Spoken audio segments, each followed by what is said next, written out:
Hi, ready to get a little smarter? Do you know what this means?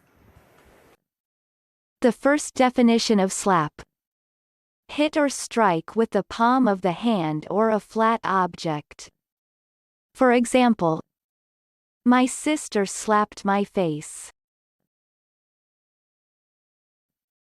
The second definition of slap.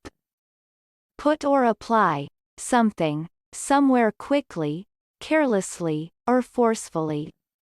For example, he slapped a copy of the paper onto her desk. American pronunciation. Slap. Slap.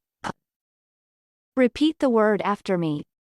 As you repeat the word, keep the definition in mind to train your brain to master it.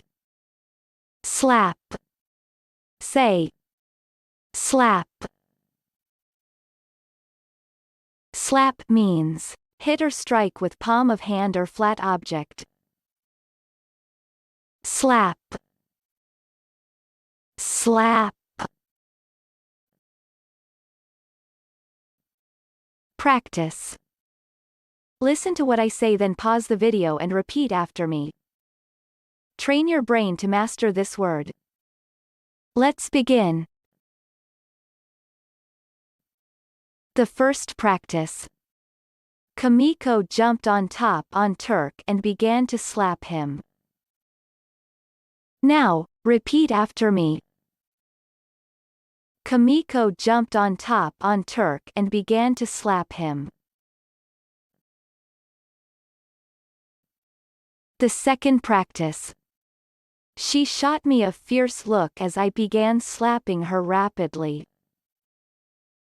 Now, repeat after me. She shot me a fierce look as I began slapping her rapidly. Good job! Now you're way smarter. Subscribe right now and learn another new word every day.